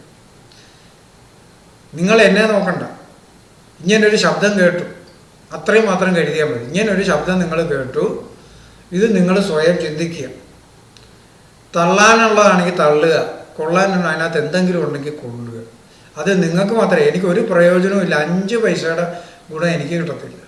നിങ്ങൾ ഈ ഞാൻ പറഞ്ഞ രീതിയിൽ നിങ്ങൾ ചിന്തിച്ചാൽ 5 പൈസയുടെ ഗുണം എനിക്ക് കിട്ടത്തില്ല, ദോഷവുമില്ല. കാരണം അതിൻ്റെ ഗുണം എന്തെങ്കിലും കിട്ടണമെങ്കിൽ നിങ്ങൾക്കായിരിക്കും. അത് നിങ്ങൾ സ്വയം ചിന്തിക്കുക. നിങ്ങൾക്ക് നിങ്ങളുടെ കുടുംബത്തിന് എന്താണ് നല്ലത് അത് ചെയ്യുക. കാലാവസ്ഥയ്ക്കനുസരിച്ചുള്ള ഭക്ഷണം കഴിക്കുക, കാലാവസ്ഥയ്ക്കനുസരിച്ച് കാര്യങ്ങൾ മുന്നോട്ട് നീക്കുക. ഭക്ഷണക്രമം ഏത് കഴിക്കണം ഏത് വേണ്ടെന്ന് നിങ്ങൾക്ക് സ്വയം തീരുമാനിക്കാവുന്നേ ഉള്ളൂ. ചില ഭക്ഷണങ്ങൾ കഴിച്ചാൽ നമുക്ക് ബുദ്ധിമുട്ട് തോന്നുന്നില്ലേ, അത് ചെയ്യുക. അതുപോലെ വേനൽക്കാലത്ത് കൂടുതൽ പഴങ്ങളും കൂടുതൽ അങ്ങനെയൊക്കെയുള്ള ഭക്ഷണങ്ങൾ, വെള്ളം കൂടുതലുള്ള വെജിറ്റബിൾസും സാലഡും ഒക്കെ കഴിക്കുക. ഈ മദ്യവും മയക്കുമരുന്നും ഇതൊക്കെ കുറച്ച് കുറയ്ക്കുക. ഇതൊന്നും ആവശ്യമില്ല. അമിതമായിട്ട് ബാക്കിയുള്ളവരെ കാണിക്കാനൊക്കെ ഒന്നുമുള്ള അത് വേണ്ട. 25 ലക്ഷം 50 ലക്ഷം രൂപ കല്യാണം വേണ്ട. ഇതൊന്നും ആവശ്യമില്ല. പെൺമക്കളെ അങ്ങനെ വില വിൽക്കേണ്ട കാര്യമൊന്നുമില്ല. അവർക്ക് വിദ്യാഭ്യാസം കൊടുക്കുക, നല്ല വിദ്യാഭ്യാസം കൊടുക്കുക, സെൽഫ് റെസ്പെക്റ്റോടുകൂടി ജീവിക്കാൻ പഠിപ്പിക്കുക. അത്രയും മതി. സെൽഫ് റെസ്പെക്റ്റ് വേണം, അതോടുകൂടി ജീവിക്കാൻ പഠിക്കുക. അവർ ജീവിച്ചോളും സുഖമായിട്ട്. കേരളത്തിൽ ജീവിക്കാൻ പറ്റുമോ? കേരളം, ഞാൻ ഇന്നും പറയണം, ഇപ്പോഴും പറയണം, ലോകത്തെ ഏറ്റവും ജീവിക്കാൻ പറ്റിയത് സ്ഥലം എന്ന് പറഞ്ഞാൽ കേരളം തന്നെയാണ്. യാതൊരു സംശയമില്ല. ഞാൻ എല്ലായിടത്തും പോയിട്ടുണ്ട്. യൂറോപ്യൻ രാജ്യങ്ങളിൽ പോയിട്ടുണ്ട്, UK എല്ലായിടത്തും പോയിട്ടുണ്ട്, ഇന്ത്യയിൽ മുഴുവൻ സഞ്ചരിച്ചിട്ടുണ്ട്. ഇപ്പോഴും ഞാൻ പറയുന്നു, കേരളമാണ് ഏറ്റവും നല്ല സ്ഥലം. ക്ലൈമറ്റ് വൈസ് ആണെങ്കിലും ജീവിക്കാൻ വളരെ സുഖകരമായ ഒരു സ്ഥലമാണ്. അവിടെ ഈ കുത്തിത്തിരിപ്പ് നടത്തുന്ന രാഷ്ട്രീയക്കാരെയും ഈ ബ്യൂറോക്രാറ്റുകളെ മാത്രം നിങ്ങൾ ഒഴിവാക്കിയാൽ മതി. അവരെ തള്ളിക്കളയുക. എന്നിട്ട് നിങ്ങൾ സ്വയം ബോധത്തോടുകൂടി ചിന്തിക്കുക, എന്നിട്ട് അത് ചെയ്യുക. നിങ്ങളുടെ ജീവിതത്തിൽ അത് കൊണ്ടുവരിക. ഇത്രയേ ഉള്ളൂ, ഈസിയാണ്. നിങ്ങളുടെ മക്കളെ എന്താണ് അവർക്ക് നല്ലതെന്നുള്ളത് ബോധപൂർവ്വം നിങ്ങൾ ജീവിക്കുക. വീട്ടിൽ മദ്യപിച്ച് വരാതിരിക്കുക. നിങ്ങളെ കണ്ടു വേണം നിങ്ങളുടെ മക്കൾ പഠിക്കാനായിട്ട്. ആ ഒരു ബോധം നിങ്ങളുണ്ടാവണം. നിങ്ങൾക്ക് സ്വയം ഒരു സെൽഫ് റെസ്പെക്റ്റ് വേണം. ഓരോ വീട്ടിലെ ഭാര്യമാർ അല്ലെങ്കിൽ അമ്മമാർ, അവരാണ് ആ കുടുംബത്തിൻ്റെ നയിക്കേണ്ടത്. അപ്പം അവർ തെറ്റിയാൽ പോയി, ആ കുടുംബം മുഴുവൻ പോയി. അപ്പോൾ ഒരു കാരണവശാലും അമ്മമാരുടെ ഭാഗത്ത് തെറ്റ് വരാൻ പാടില്ല. ഇപ്പോൾ കണ്ടില്ലേ, ഈ ഫോണും ഇതൊക്കെ വരുമ്പോഴത്തേക്ക് ഫോണ് വാട്സപ്പ് ഇതിലെ കൂടെയൊക്കെയാണ്. 2 മക്കൾ 3 മക്കളൊക്കെ ഉള്ളവരാണ് ബാക്കിയുള്ളവരുടെ കൂടെ ഒരു നിമിഷത്തെ എന്തോ സുഖത്തിന് വേണ്ടി ഓടിപ്പോയി. അവരും നശിച്ചു, അവരുടെ കുടുംബവും നശിച്ചു, സമൂഹവും നശിച്ചു. എന്ത് കഷ്ടമാണ്! എന്ത് വാല്യൂ ഉള്ള ഒരു ജീവനാണ് ഒരു സ്ത്രീ എന്ന് പറയുന്നത്, അല്ലേ?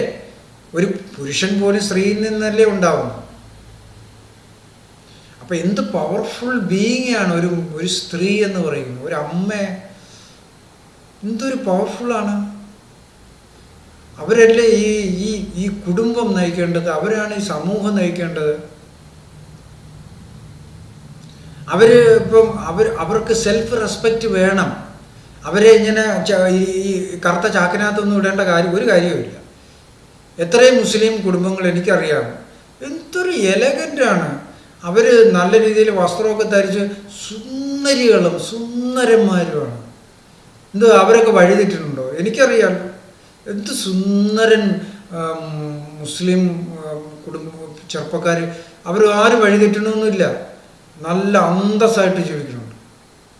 സ്ത്രീകളും കുട്ടികൾ എനിക്കറിയാം. എന്തൊരു ഡീസൻ്റ് പിള്ളേരാണ്, എന്തൊരു മാന്യമായിട്ടാണ് ജീവിക്കുന്നത്. ഇതിൽ കുറച്ചൊരു വിഭാഗമുണ്ട് ഈ മതഭ്രാന്ത് പിടിച്ചവർ. അവരാണ് അവരുടെ സ്ത്രീകളെ കറുപ്പിനകത്തിട്ട് നടത്തുന്നത്. എന്തൊരു കഷ്ടമാണ്. സെൽഫ് റെസ്പെക്റ്റ് കൊടുക്കണ്ടേ? നിങ്ങളും അവരിൽ നിന്നല്ലേ ജനിച്ചു വരുന്നത്. മറ്റൊരു പുരുഷനെ കണ്ട ഉടൻ ഇവരങ്ങ് ഒലിച്ചു പോകും. അത്രയൊക്കെ നിങ്ങൾ കാണുന്നുള്ളൂ ആ സ്ത്രീയെ. നിങ്ങളുടെ അമ്മയ്ക്ക് അത്ര വിലയെ നിങ്ങൾ കൊടുക്കുന്നുള്ളൂ. കഷ്ടമല്ലേ അതൊക്കെ? അറബ് രാജ്യങ്ങളിലൊക്കെ എന്തെങ്കിലും പണ്ടത്തെ കാട്ടറബികൾ എന്തെങ്കിലുമൊക്കെ ചെയ്തിട്ടുണ്ടാവും. അതൊന്നും കണ്ട് നമ്മൾ പഠിക്കേണ്ട കാര്യമില്ല. ഇവിടെ ഉള്ള എല്ലാ മുസ്ലിങ്ങളും ഇന്ത്യക്കാരാണ്. പിന്നെ കൺവേർട്ടായ ഓരോ മതം സ്വീകരിച്ചു എന്നുള്ളതല്ലേ ഉള്ളൂ. അല്ലാതെ ബേസിക്കലി അവരെല്ലാം നമ്മുടെ സംസ്കാരത്തിലുള്ളവരാണ്. നമ്മുടെ സംസ്കാരമാണത്. നമ്മൾ വലിയ വാല്യൂ കൊടുക്കുന്നുണ്ട് അമ്മമാർ.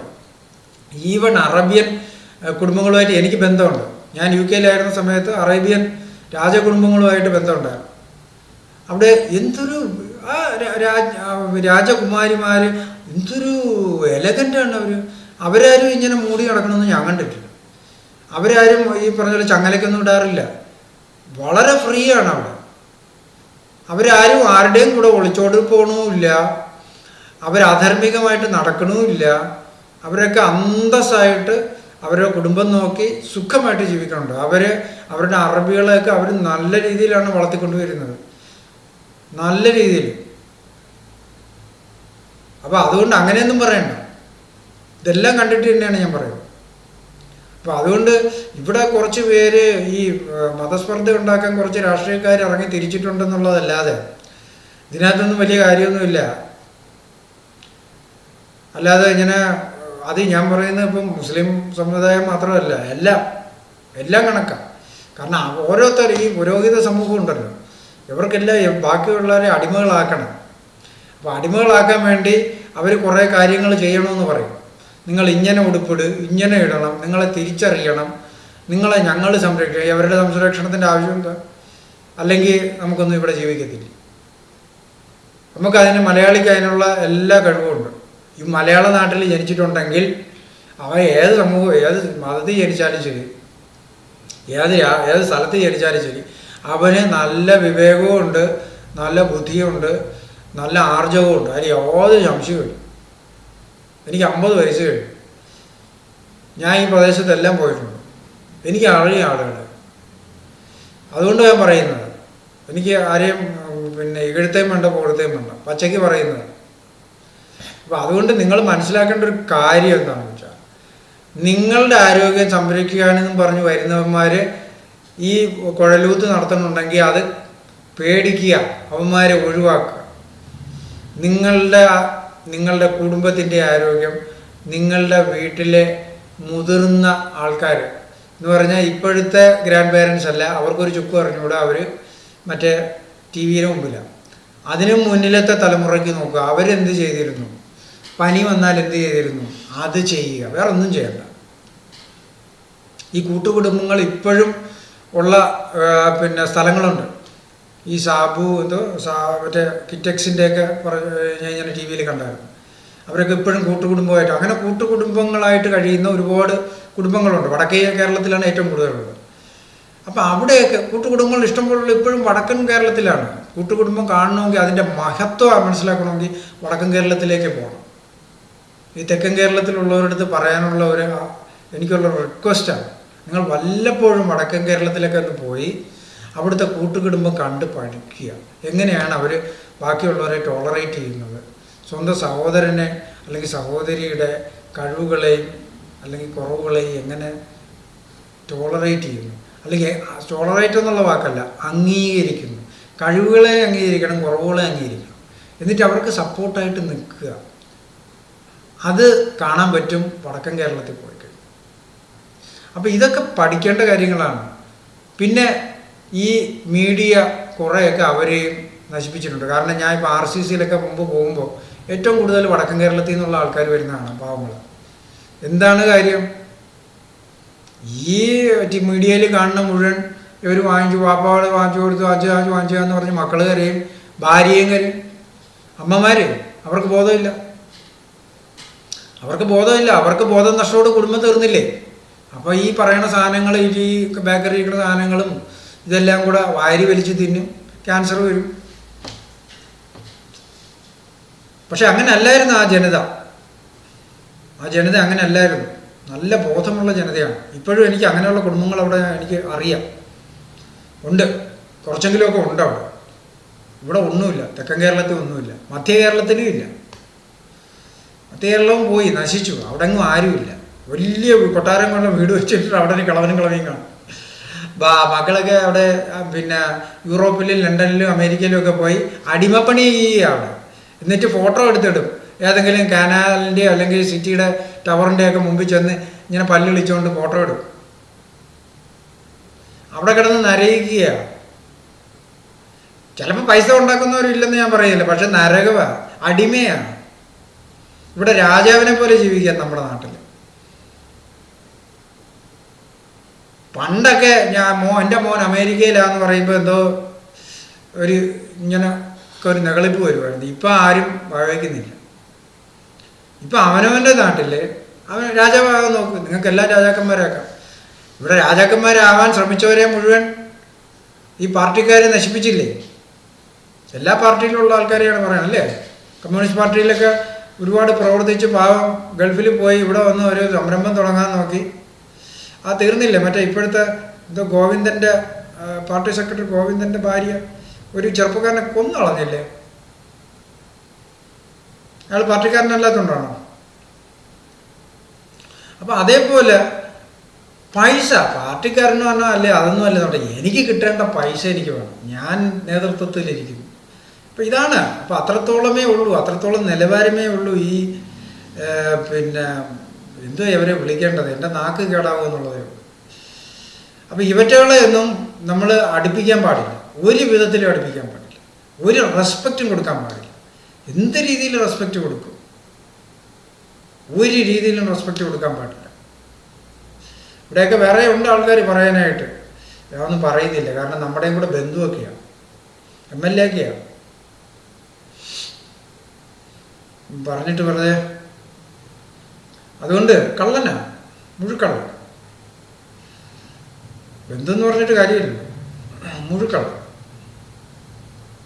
നല്ലവരും ഉണ്ടേ, MLA ഉണ്ട്. എൻ്റെയും ബന്ധു MLA നല്ലവനാ, മിടുക്കനാ, ഞാൻ പൂട്ട് പൂജിക്കും. അങ്ങനെയുള്ളവരും ഉണ്ട്. അപ്പോൾ ബന്ധു എന്ന് പറഞ്ഞിട്ടോ അല്ലെങ്കിൽ അതൊന്നും നോക്കേണ്ട കാര്യമില്ല. അവനവൻ്റെ ക്വാളിറ്റി നോക്കിയാൽ മതി. രാഷ്ട്രീയം ഒന്നും നോക്കണ്ട. ഏത് രാഷ്ട്രീയമാണെങ്കിലും ഒരു വിഷയമില്ല, എല്ലാം കണക്കാണ്. ഇപ്പോഴത്തെ രാഷ്ട്രീയം അങ്ങനെയാണ്, എല്ലാം കണക്കാണ്. കാരണം ആ പഴയ കമ്മ്യൂണിസ്റ്റ് അതൊക്കെ പോയി, മൂല്യങ്ങളെല്ലാം പോയി. പിന്നെ കോൺഗ്രസ് എന്ന് പറഞ്ഞാൽ അതിനെന്തോ മൂല്യം ഇരിക്കും? ഒരു മൂല്യമില്ല. BJPയോ എന്ത് മൂല്യമാണ് ഉള്ളത്? ഒരു മൂല്യമില്ല. ആകെ ഉള്ളത് ആ മോദിയുടെ ഒരു മൂല്യം മാത്രമേ ഉള്ളൂ. മോദിയോ അമിത്ഷായോ ഇവരൊക്കെ അങ്ങനെ ടോപ്പിൽ 1, 2, 3 പേര്, കുറച്ച് പേരുണ്ടെന്ന് തോന്നുന്നു. അവർ നിസ്വാർത്ഥമായിട്ട് നാടിന് വേണ്ടി എന്തൊക്കെ ചെയ്യുന്നുണ്ട്. നിസ്വാർത്ഥമൊന്നും എനിക്കറിയത്തില്ല. അവർക്കും സ്വാർത്ഥ താല്പര്യങ്ങൾ കാണുമായിരിക്കും. കാരണം അവരുടെ പേരും പ്രശസ്തിയും കാണും. പിന്നെ അതോടൊപ്പം അവർ നമുക്ക് നിഷേധിക്കാൻ പറ്റാത്ത രാജ്യത്തെ ഉയർത്തുന്ന, രാജ്യത്തെ ജനങ്ങളുടെ റെസ്പെക്റ്റുണ്ടോ അതുകൂടി വരുന്നുണ്ട്. അവർ എന്തോ ചെയ്തോട്ടെ, പക്ഷെ അവർക്ക് സ്വാർത്ഥ ലാഭം കിട്ടുമായിരിക്കും. പക്ഷെ അതോടൊപ്പം ജനങ്ങളെയും കൂടെ രക്ഷപ്പെടുത്തുന്നുണ്ടല്ലോ. ഒരു രീതിയിലെങ്കിലും ഗുണം കിട്ടുന്നുണ്ട് നമുക്ക്. കാരണം ഇപ്പം രാജ്യത്തിൻ്റെ സാമ്പത്തിക നിലയൊക്കെ ഒരുപാട് മെച്ചപ്പെട്ടു എന്നാണ് പറയുന്നത്. ആർക്കും നിഷേധിക്കാനൊന്നും പറ്റുന്നില്ലല്ലോ ഇപ്പോൾ. അപ്പോൾ ആ ഒരു രീതിയിൽ നോക്കുമ്പോഴത്തേക്കും അവർ കുറേ നല്ല കാര്യങ്ങളുണ്ട്. പക്ഷേ ഇപ്പോൾ കേരളത്തിലാണെങ്കിൽ എന്തെങ്കിലും പറയാനുണ്ടോ? ഒരു കാര്യം, ഒരെണ്ണം പറയാനുണ്ട്. ഇവിടെ ഞാനൊരു കാരണം പറയാം. കാര്യവട്ട യൂണിവേഴ്സിറ്റിയുടെ മതിൽ കെട്ടാനായിട്ട് 3 കോടി രൂപയാണ് ബഡ്ജറ്റിൽ ഉൾപ്പെടുത്തിയത്. 50 ലക്ഷം രൂപയ്ക്ക് അത് ചെയ്യാൻ ആളുണ്ട്. എനിക്കറിയാവുന്ന കോൺട്രാക്ടർമാർ. 50 ലക്ഷം. 1 കിലോമീറ്റർ സ്ട്രെച്ചേ ഉള്ളൂ. 1 കിലോമീറ്റർ സ്ട്രെച്ചില്ല, 500 മീറ്റർ സ്ട്രെച്ച്. 3 കോടി. അപ്പം ഞാൻ ഇതിൻ്റെ ഉദ്യോഗസ്ഥരത്തൊക്കെ തിരക്കിയപ്പോൾ 1/3 മാത്രമേ ഇതിനകത്ത് ചെലവഴിക്കാൻ പറ്റൂ. അത് കംപ്ലീറ്റ് ആയിട്ടില്ല ഇപ്പോഴും. ഇങ്ങനെ ഉള്ള തെളിവുകൾ നമുക്ക് മുന്നിൽ ഇഷ്ടം പോലെ ഉണ്ട്. അപ്പം ഈ മണഞ്ഞാണന്മാർ നമുക്കെതിരെ കേസ് കൊടുത്താലും നമുക്ക് ഇഷ്ടം പോലെ തെളിവ് കൊടുക്കാറുണ്ട്.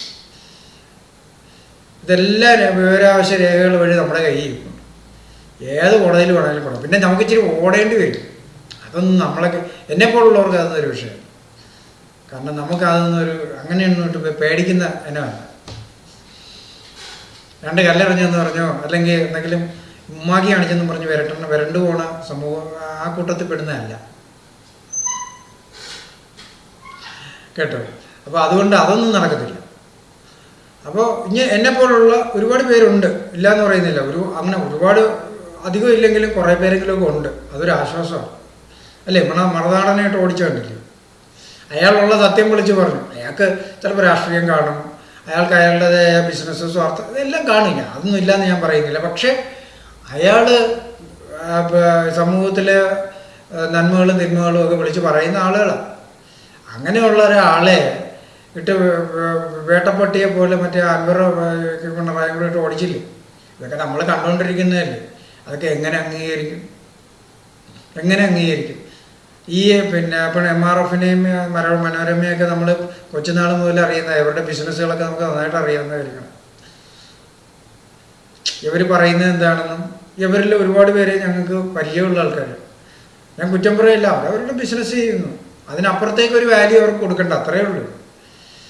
ഇവരെല്ലാം കൂടെ ചേർന്നാലാണ് സമൂഹം ആവുന്നത്. ഞാൻ പറഞ്ഞാൽ അവർ മോശം പറയുന്നതല്ല. പക്ഷെ അവരുടെ ക്വാളിറ്റിയെ നമ്മൾ അംഗീകരിച്ചാൽ മതി, അത്രയ്ക്കൊക്കെ എടുത്താൽ മതി. അതിനപ്പുറത്തേക്ക് കൊടുക്കണ്ടെന്നാണ് ഞാൻ പറഞ്ഞത്. നമ്മുടെ വീട്ടിൽ വളർത്തുന്ന പട്ടിയും പേപ്പട്ടിയും തമ്മിൽ വ്യത്യാസം അതാ. പേപ്പട്ടിക്ക് പേപ്പട്ടിയെ പോലെ തന്നെ കാണണം, അല്ലെങ്കിൽ നമ്മളെ കടിച്ചിട്ട് പോകും. അപ്പം അതുപോലെ നമ്മളുടെ പേഴ്സണൽ കാര്യങ്ങൾ, ഏറ്റവും പേഴ്സണൽ എന്ന് പറഞ്ഞാൽ ഹെൽത്ത് തന്നെയാണ്. അത് കഴിഞ്ഞ് വേറുള്ളൂ. എന്തുണ്ടെന്ന് പറഞ്ഞിട്ട് എന്ത് കാര്യം ഇല്ലേ? ആരോഗ്യമില്ലെങ്കിൽ എന്ത് കാര്യമാണുള്ളത്? ആരോഗ്യം വേണം, എന്നാലേ നമുക്ക് കുടുംബം നോക്കാൻ പറ്റൂ. നേർബുദ്ധി വരണം. ഇതിനൊന്നും ഒരുത്തൻ്റെയും ഒരു മത നേതാവിൻ്റെയും വാക്കും കേൾക്കണ്ട, രാഷ്ട്രീയക്കാരൻ്റെ വാക്കും കേൾക്കണ്ട, ഈ കച്ചവട ആശുപത്രിയിൽ പിന്നെ അടിമപ്പണി ചെയ്യുന്ന ഡോക്ടേഴ്സിൻ്റെ വാക്കൊന്നും കേൾക്കണ്ട. പാവങ്ങൾ എൻ്റെ എത്രയോ സുഹൃത്തുക്കളുണ്ട് ഈ വലിയ വലിയ ഹോസ്പിറ്റലുകളിൽ വർക്ക് ചെയ്ത് 8-10 ലക്ഷം രൂപ മാസം ശമ്പളം വാങ്ങിക്കുന്ന എൻ്റെ അടുത്ത സുഹൃത്തുക്കളുണ്ട്. ഞാൻ അവരെ ഒന്നും കുറ്റം പറയില്ല. കാരണം അവർക്ക് ജീവിച്ചു പോകണമെന്നുണ്ടെങ്കിൽ ആശുപത്രി മുതലാളി പറയണത് കേട്ടേ പറ്റൂ. ഇപ്പം ഞാൻ പറയുകയാണ് നീ അതൊന്നും ചെയ്യരുതെന്ന് പറഞ്ഞിട്ട് എനിക്ക് അവരെ സംരക്ഷിക്കാൻ പറ്റുമോ? പറ്റത്തില്ല. എനിക്ക് അവന് ജീവിക്കാനുള്ള വരുമാനം ഉണ്ടാക്കി കൊടുക്കാൻ എന്നെ കൊണ്ട് പറ്റത്തില്ല. അപ്പോൾ പിന്നെ ഞാൻ അത് പണി നിർത്തുമെന്ന് പറയാൻ എനിക്ക് എന്താ അധികാരം? പിന്നെ അവന് അധർമ്മത്തിന് കൂട്ട് നിൽക്കുന്നവനും അതിൻ്റെ ഫലം അവൻ്റെ കുടുംബത്തിനോ അവൻ്റെ അടുത്ത തലമുറയ്ക്കോ അനുഭവിക്കേണ്ടി വരും, സംശയമൊന്നുമില്ല. അതായത് അധർമ്മം അറിഞ്ഞോ അറിയാതെയോ ചെയ്താലും അതിൻ്റെ ഫലം ഉണ്ടാവും. അതാണ് സത്യം. എല്ലാവർക്കും അറിയാമല്ലോ. അതാണ് സത്യം. നമ്മളൊരു നമ്മളൊരു കർമ്മം ചെയ്താൽ അത് മോശം കർമ്മമാണെങ്കിൽ നമുക്ക് ഏതെങ്കിലും രീതിയിൽ അതിൻ്റെ ഫലം കിട്ടും. അതുപോലെ നല്ല പണി ചെയ്താൽ അതിൻ്റെ ഫലം കിട്ടും, സംശയമൊന്നുമില്ല. അപ്പോൾ ഒരിടത്തു നിന്ന് തന്നെ കിട്ടണമെന്നില്ല, നമ്മളറിയാതെ പലയിടത്തു നിന്ന് നമുക്ക് കിട്ടും. നമ്മൾ നന്മ ചെയ്താൽ മതി എന്ന് വിചാരിച്ച് നന്മ മരമൊന്നും ആവേണ്ട കാര്യമില്ല. നമ്മളൊരു നന്മ മരമായി നിൽക്കേണ്ട കാര്യമൊന്നുമില്ല. നമുക്ക് നമ്മുടെ മുമ്പിൽ വരുന്ന നമുക്ക് പറ്റുന്ന കാര്യങ്ങൾ നമുക്ക് ചെയ്യുക, അത്രയേ ഉള്ളൂ. ഇതൊന്നും ഈ പറഞ്ഞ പോലെ അങ്ങേ അറ്റം പോകേണ്ട കാര്യങ്ങളൊന്നുമില്ല, ഇങ്ങേ അറ്റം പോകേണ്ട കാര്യമില്ല. ഒരു മിഡിൽ പാത്തിൽ കൂടെ നമുക്ക് നമ്മുടെ കാര്യവും നടക്കും. എന്നാൽ സമൂഹത്തിന് നമുക്ക് എന്തെങ്കിലും ചെയ്യാൻ പറ്റുമെങ്കിൽ ചെയ്തു കൊടുക്കുക, അതോടൊപ്പം ദ്രോഹം ചെയ്യാതിരിക്കുക. ഇത്രയും പോലും, ഇത്രയും ചെയ്താൽ മതി. എനിക്ക് എൻ്റെ നാട്ടുകാരുടെ അടുത്തുള്ള ഒരു ആത്മാർത്ഥത കൊണ്ട് ഞാൻ പറഞ്ഞു പോയതായി കാര്യങ്ങളൊക്കെ. അപ്പോൾ ഇത് നിങ്ങൾക്ക് ഉൾക്കൊള്ളാൻ കഴിയുമെങ്കിൽ ഉൾക്കൊള്ളുക, ഇല്ലെന്നുണ്ടെങ്കിൽ നിങ്ങൾക്കിത് ചുമ്മാ ഇതിലേ കൂടെ കേട്ട് ഇതിലേ അങ്ങോട്ട്, അത്രയേ ഉള്ളൂ, വേറൊന്നുമില്ല. അപ്പോൾ എല്ലാവർക്കും നന്ദി, നമസ്കാരം.